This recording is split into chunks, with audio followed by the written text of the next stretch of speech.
Olá, sejam todos muito bem-vindos. Hoje nós vamos aprender sobre o modernismo em Portugal.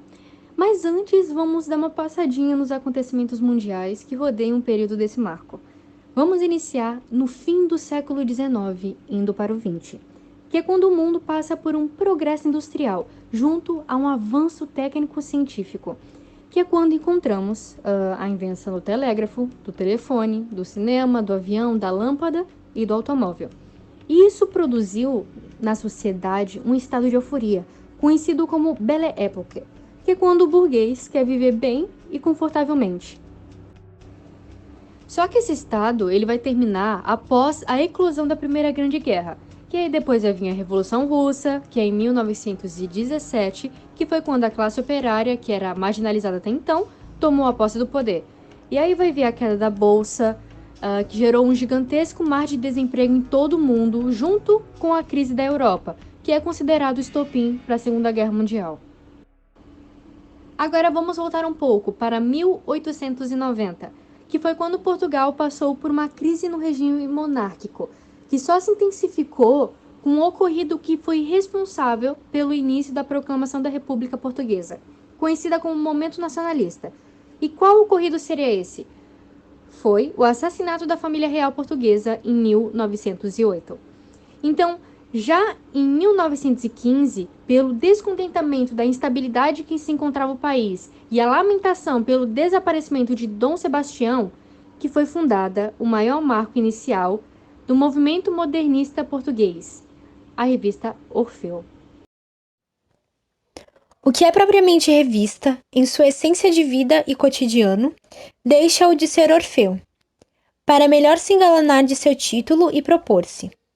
E propondo-se, vincula o direito de, em primeiro lugar, se desassemelhar de outros meios, maneiras de formas de realizar arte, tendo por notável nosso volume de beleza não serem característico ou fragmentado, como literárias, que são essas duas formas de fazer revista ou jornal. Puras e raras suas intenções, como seu destino de beleza é a do exílio.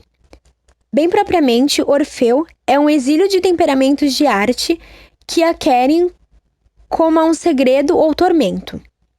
Nossa pretensão é formar, em grupo ou ideia, um número escolhido de revelações em pensamento ou arte, que sobre este princípio aristocrático tenham em Orfeu o seu ideal esotérico e bem nosso de nos sentirmos e conhecermos-nos.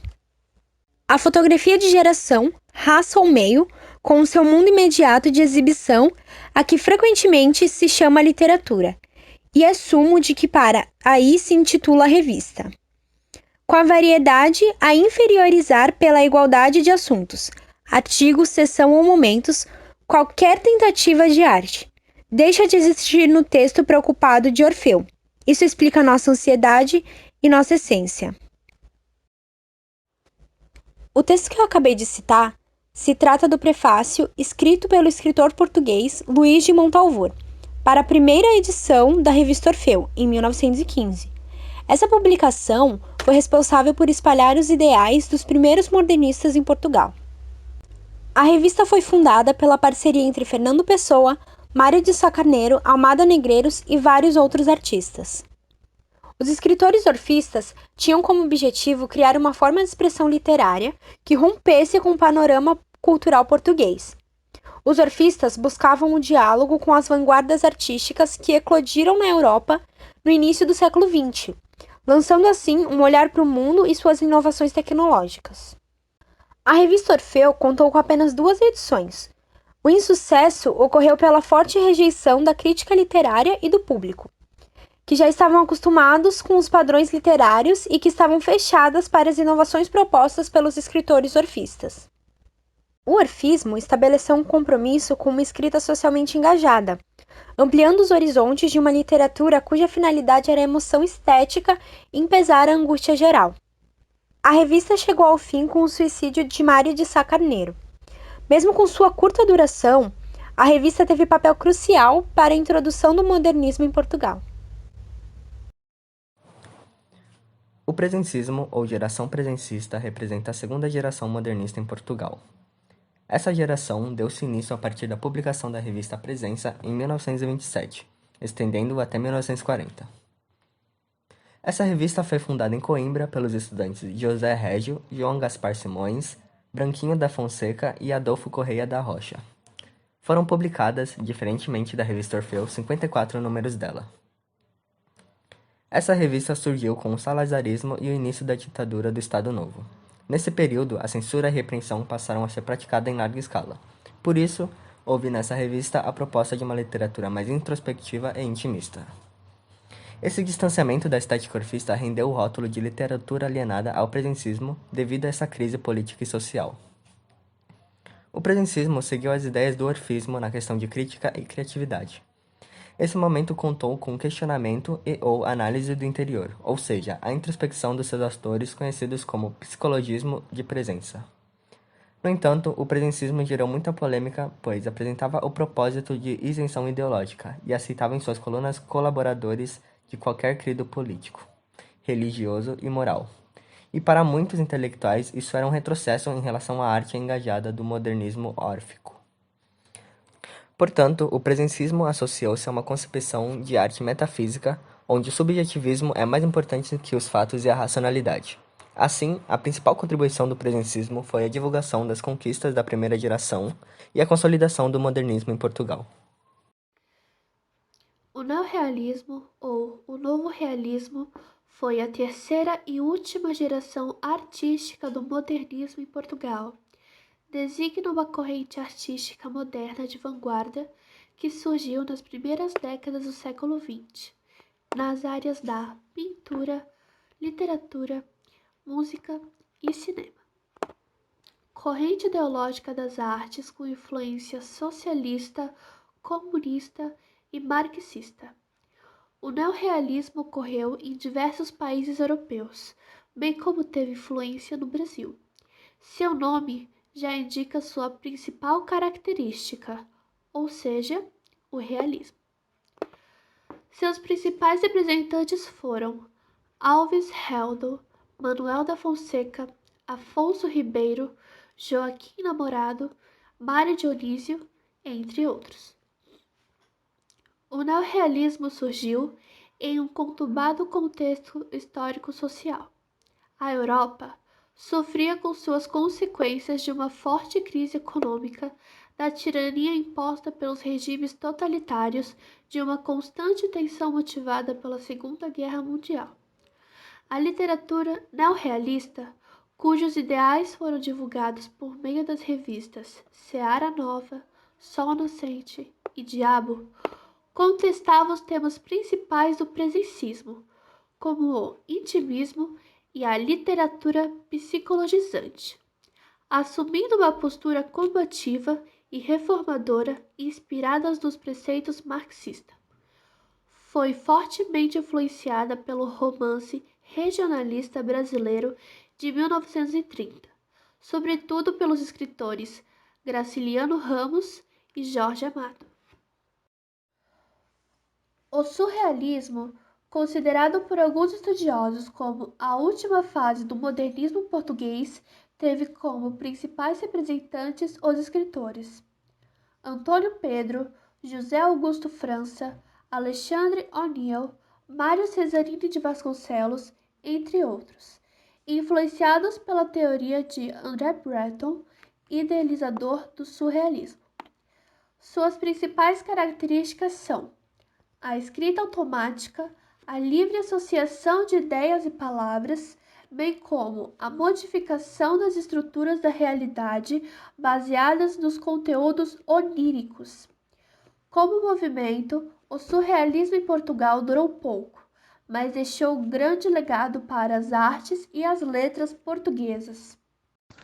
Bom, para finalizarmos esse trabalho, venho eu falar um pouco sobre os poetas que participaram de cada um desses períodos. No primeiro período temos Fernando Pessoa, nascido em 1888, foi um dos poetas mais importantes da língua portuguesa e figura central do modernismo português. Fernando Pessoa é dono de uma vasta obra, ainda que tenha publicado somente 4 obras em vida. Escreveu poesia e prosa em português, inglês e francês. além de ter trabalhado com traduções e críticas. Em 1915, criou junto com Almada Negreiros, Mário de Sá Carneiro e outros artistas a revista trimestral Orfeu. Fernando foi um poeta excêntrico, de forma que criou inúmeros personagens, os famosos heteronômios, que, diferente dos pseudônimos, eram pessoas reais, com história, data de nascimento, morte, mapa astral e etc. Perante o livro Fernando Pessoa, uma quase autobiografia, estima-se que ele tenha tido 127 heteronômios. Agora eu vou ler um poema de Fernando Pessoa para demonstrar um pouco da obra desse artista. O poema escolhido foi Começo a conhecer-me, não existo. Começo a conhecer-me, não existo. Sou o intervalo entre o que desejo ser e o que os outros me fizeram. Ou metade desse intervalo, porque também há vida. Sou isso, enfim. Apague a luz, feche a porta e deixe de ter barulho de chinelas no corredor. Fique eu no meu quarto, só com o grande sossego de mim mesmo. É um universo barato. No segundo período, temos o poeta José Régio, que é o pseudônimo escolhido por José Maria dos Reis Pereira para assinar a sua obra literária. Nascido no ano de 1901, José Régio, após cursar os estudos de liceu, ingressa na Faculdade de Coimbra, formando-se em letras. A sua carreira literária inicia-se em 1925, antes mesmo de concluir o curso superior, com a publicação do volume de poesias Poemas de Deus e do Diabo. Em 1927, na companhia de João Gaspar Simões e Branquinho da Fonseca, funda a revista Presença, marco inicial da segunda fase do modernismo português. Devido à forte atuação na revista Presença, é considerado por muitos estudiosos como um dos principais personalidades desta geração. Depois de formado, leciona por mais de 30 anos no Liceu de Porto Alegre. O poema que nós escolhemos para demonstrar a obra desse artista é Em Mim Que Há Calamidades. Em mim que há calamidades, naufrágios, incêndios, guerras, longas ausências, saudades, de caras pátrias de cidades e do sonho de outras terras.